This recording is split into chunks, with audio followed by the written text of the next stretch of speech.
ॐ श्रुतिस्मृतिपुराणानाम् आलयं करुणालयं नमामि भगवत्पादं शङ्करं लोकशङ्करं शङ्करं शङ्कराचार्यं केशवं बादरायणं सूत्रभाष्यकृतौ वन्दे भगवन्तौ पुनः पुनः ईश्वरो गुरुरात्मेति मूर्तिभेदविभागिने व्योमवद्व्याप्तदेहाय दक्षिणामूर्तये नमः। गुकारस्त्वन्धकारो वै ऋकारस्तन्निवर्तकः अन्धकारनिरोधित्वात् गुरुरित्यभिधीयते। सदाशिवसमारम्भाम् शङ्कराचार्यमध्यमाम् अस्मदाचार्यपर्यन्ताम् वन्दे गुरुपरम्परा।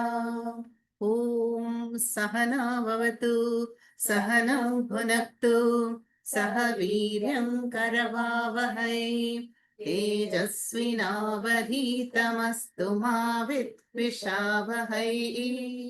ॐ शान्ति शान्ति शान्तिः।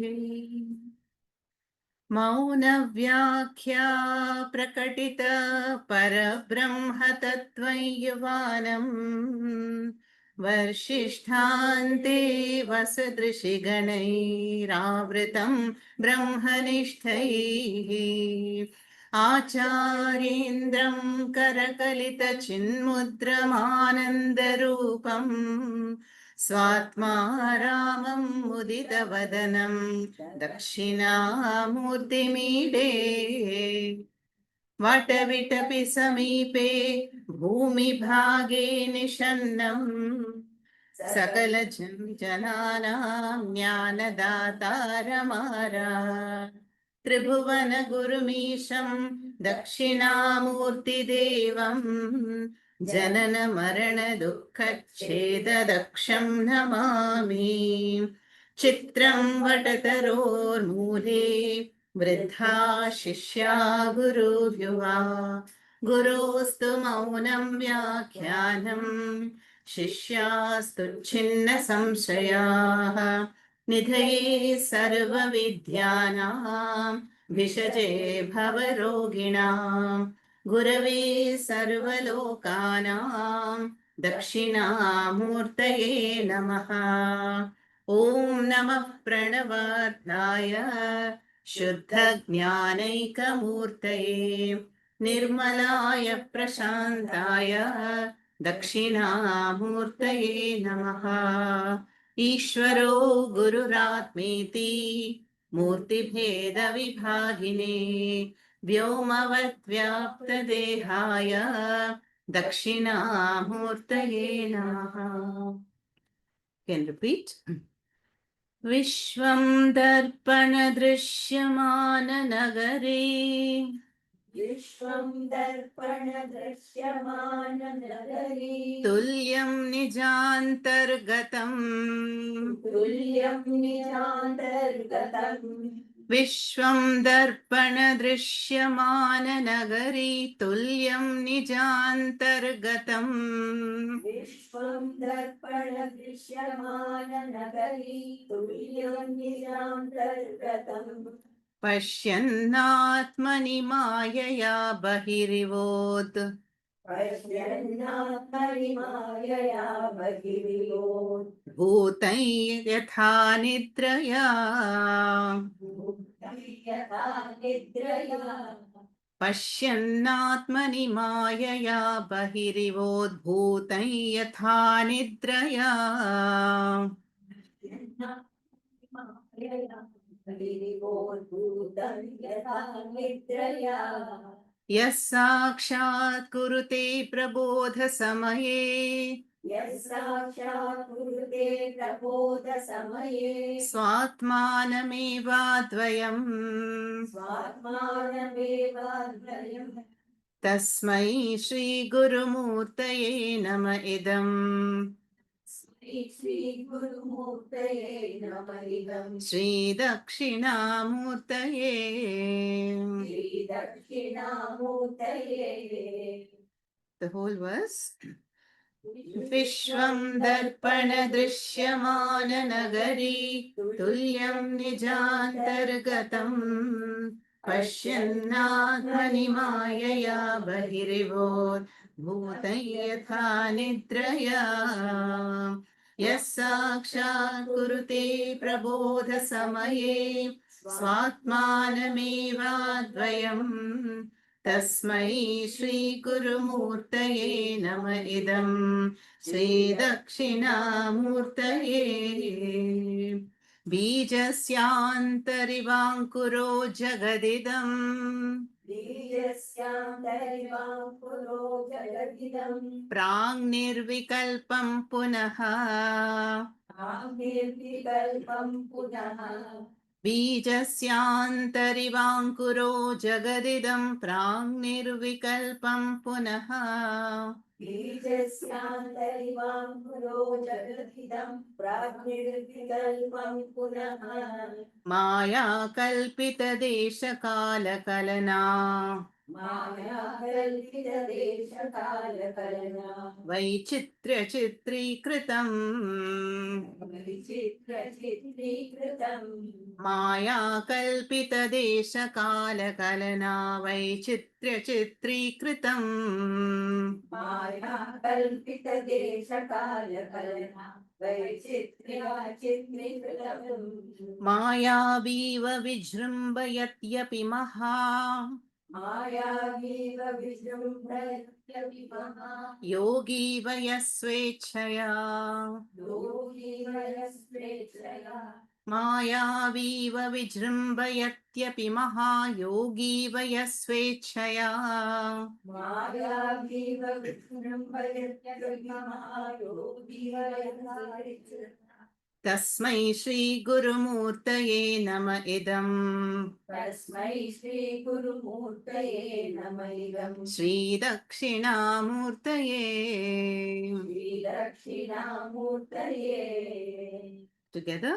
बीजस्यान्तरिवाङ्कुरो जगदिदं प्राङ्निर्विकल्पं पुनः माया कल्पितदेशकालकलना वैचित्र्यचित्रीकृतम् मायावीव विजृम्भयत्यभिमहायोगी स्वेच्छया तस्मै श्रीगुरुमूर्तये नमः श्रीदक्षिणामूर्तये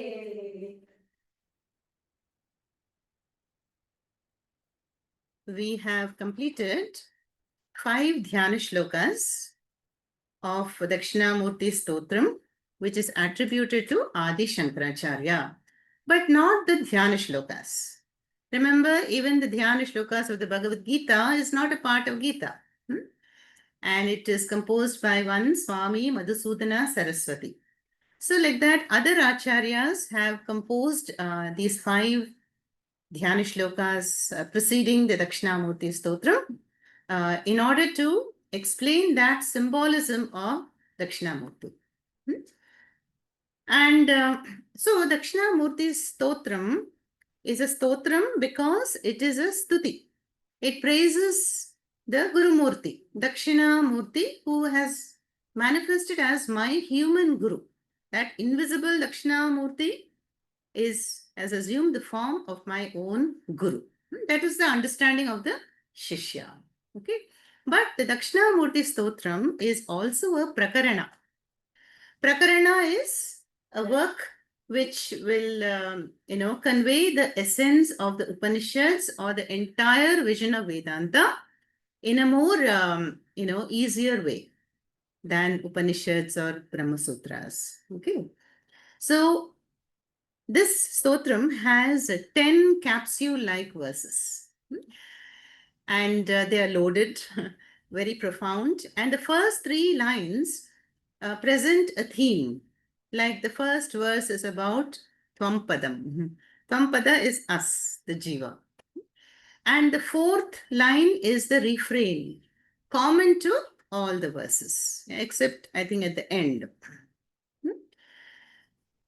And so we have seen the Dhyana shlokas have given us the understanding of the youthful incarnation of Dakshinamurti, incarnation of Shiva Parameshwara at the base of the banyan tree, surrounded by the aged, elderly, mind-born Sanat Kumara sons of Brahmadev, who are the mumukshus. That is what we saw. And the banyan tree, represents Jagat Maya, Samsara Vrikshaha. न रूपमस्येह ततोऽभलभ्यते नान्तो न चादिर्न च सम्प्रतिष्ठा अश्वत्थमेनं सुविरूढमूलम् असङ्गशस्त्रेण दृढेन चित्वा. Which chapter of the Gita? 15th. We chanted it before meals. This is the second shloka. So it describes that this Maya Jagat or Samsara Vrikshaha appears to have no Adihi, no Antaha. It is endless. Where did it begin? And is there an end to it? We're not able to fathom it. No, that is Narupam Asya Iha Tatha Upalabhyate. Its Rupam we can't see. So huge and vast and endless it is. So that Ashwatha Vrikshaha is the analogy there to describe the worldly life existence, which is never ending. But yes, Tam Veda Saha Vedavit. But the one who has understood the Maya Samsara Vrikshaha along with the root, Urdhva Moolam, and the root is Ishvara, and that is Brahma Vidya. So one who has understood the tree and how who or what is the invisible root that is beyond the matter principle has begun to cut and fell the samsara vriksha with the shastra of asangatvam. And that is also pointed out here in Dakshinamurthy Stotram, that how Dakshinamurti is the embodiment of Brahma Vidya, and Brahma Vidya is the aushadam to treat the bhavaroga, the samsara. It is called the Brahmastram. And Brahmastram really means the Tattvamasi Mahavakya Vichara. So that is the symbolism of the youthful Dakshinamurti. Then the Dhyana Shlokas described it as what a wonder, that the Guru is not speaking, silently sitting there, and the doubts of this Sanat Kumaras are getting dispelled. Is it not Vichitram? So then we have to understand that Mauna Vyakhya properly. So one is by body language, that is why the Chin Mudra, we saw the symbolism of the Chin Mudra, the Jivatma connecting and finding Aikyam with the Paramatma, thumb like Paramatma, and detached from the three fingers, which symbolize the Trigunatmika Maya, the principle of matter. And the circle is the Purnatvam, the whole, the Jiva Ishvara Aikya Jnanam. Then we saw Mauna Vyakhya because when a Shishya is mature and Uttama Adhikari, then the Guru does not really need words to express. See, even words are at a gross level. But what is subtle thought?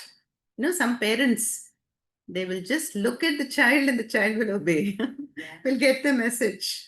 And sometimes you think and that happens, that is the power of the mind. Need not give specific instructions verbally also. So by body language, by the power of the mind, also communication happens. Then we saw another reason it is called Mauna Vyakhya is the Vastu, that is Brahma Tattvam, it is called Aprameyaha. Aprameyaha means that which is not available for the Pancha Pramanas. It is Ashabda, Asparsha, Arupa, Arasa, Agandha.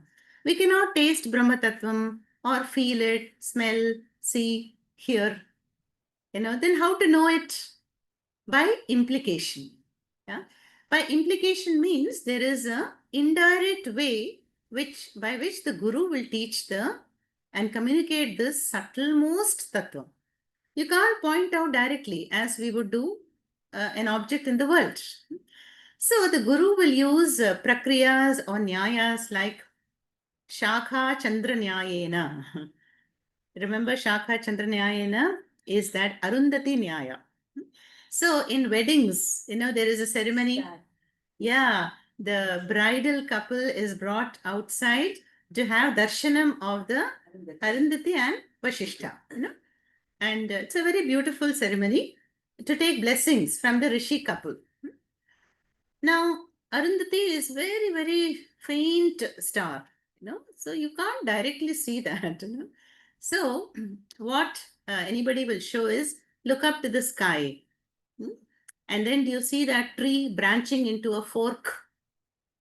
Then take the left fork, go all the way up, And do you see that big constellation there? Yes. Then you move towards the right. You see a circle there? Yes. No. Then do you see two stars, one big? Is that Arundhati? No, no, no, no. That is Vashishta.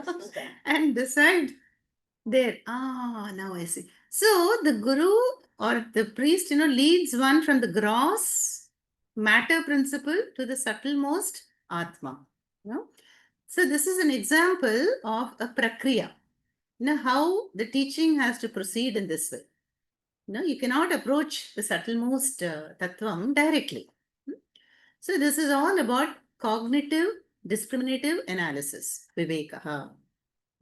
So neti neti, you are not the gross body, you're not even the mind, you're not the mood and state of the mind. So all these are negated. That is called Mauna Vyakhya. It's one meaning of Mauna Vyakhya. That is not directly expressing through words, but indirectly by implication. In Sanskritam, it is called Lakshana Vakyam. Okay. So there is no doubt that these Sanat Kumaras are Uttama Adhikaris, and they have mature minds and they're able to understand just by the Sankalpa of the Guru. Now, a Guru, we just read the mantra is Gukaras Tandakaro Vai Rukaras Tannivartakaha. So the Gu means Andakaraha. Ru means Tan Nivartakaha, one who removes the darkness. So that is why in our tradition, a guru is revered. Dance guru, karate guru, sports guru, management gurus. We all receive knowledge from them. But Pujya Swamiji would say, any vidya is very good. It dispels some darkness, ignorance from our mind. But the one who gives self-knowledge, that is the greatest contribution. That is the role of Adi Guru, Sri Dakshinamurthy, manifest as my Guru. That Subhashitam says it beautifully. Annadanam paramdanam, Annadanam paramdanam, Vidyadanam atah param agnena kshanika triptihi yavajjivam cha vidyaya. So, Annadanam is great punya karma. But if you give food to somebody, then be satisfied for 3-4 hours, But Vidyadanam is forever, It is a skill that one learns forever, And really, the word Guru is meant for one who gives the Brahmastram, that is the Mahavakya Vichara, to fell the tree of samsara. Then another meaning etymologically is Grinati. Root means Upadishati, to teach. So Grinati, one who teaches and dispels the darkness. Like Krishna does for Arjuna. That is the two meanings. Now, a guru can help solve